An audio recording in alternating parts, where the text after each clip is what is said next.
बिहू के जाने के बाद शांतिपुर गांव फिर से सुंदर, शांत और लोग हंसी खुशी जीने लगे थे। एक रात गांव में एक शादी हो रही थी।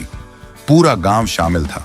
सब धूमधाम से शादी मना रहे थे और तभी गुड़िया जमीन में लेटे हुए आती है। अचानक उठकर सीधा दुल्हन को खा जाती है। ये देखते ही लोगों के बीच में अफरा तफरी मच जाती है। कोई भागता है, कोई चिल्लाता है, खड़े होकर एक बच्चों जैसा गाना गाती है और फिर एक के बाद एक सबको मौत के घाट उतार देती है और फिर वह गायब हो जाती है। गांव फिर से कांप उठता है। सुबह सब लोग इकट्ठा होते हैं और कहते हैं वह भूखी लड़की वापस आ गई है। इस बार एक गुड़िया बन के लोग घुटनों के बल गिर जाते हैं और रो रो कर कहते हैं, हे भगवान हमें बचाओ। तभी गांव का मुखिया आता है और गुस्से में कहता है, चाहे वह कोई भी हो, है तो एक गुड़िया ही ना, आज रात मैं उसे खुद गांव से निकालूंगा। फिर रात के ठीक 2:30 पर मुखिया अपने 2 चेलों के साथ गांव के बीच खड़ा होता है। वही आवाज, वो गुड़िया धुएं से निकलती है और सीधा मुखिया के पास चल के मुखिया कहता है, निकल जा मेरे गांव से, नहीं तो तुझे यहीं बिखरा दूंगा। गुड़िया हंसती है और कहती है, तेरे से पहले भी किसी ने यह सोचा था।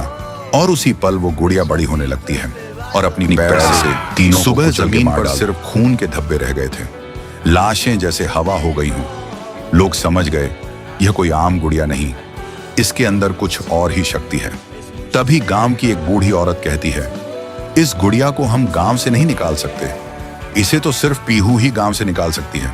फिर सभी लोग उसी जगह जाकर खाना रखते हैं और दिल से पीहू को पुकारते हैं, भूखी देवी वापस आइए, गांव को बचाइए। तभी जमीन से एक आवाज निकलती है, पीहू पीहू पीहू, और मिट्टी से बनने लगती है। पीहू लोग चिल्लाकर कहते हैं, देवी हमें बचा लो। फिर रात होती है। वह गुड़िया गाना गाते हुए आती है, लेकिन अचानक पीहू उसके सामने आ जाती है। पीहू उसे पकड़ने जा रही होती है, लेकिन गुड़िया हवा में उड़ जाती है।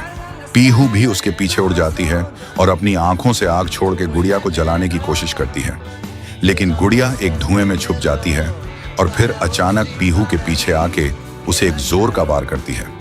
पीहू आसमान से जमीन पे आ गिर जाती है और फिर वह गुड़िया पीहू की शक्ति छीनने लगती है। पीहू की ताकत धीरे धीरे गुड़िया के पास जा रही होती है। कुछ देर बाद पीहू जमीन पर गिर जाती है। जब वह उठती है तो देखती है उसका शरीर धुंधला हो गया है और जब वह अपने आप को छू रही थी तो हाथ उसके शरीर के आर पार जा रहा था।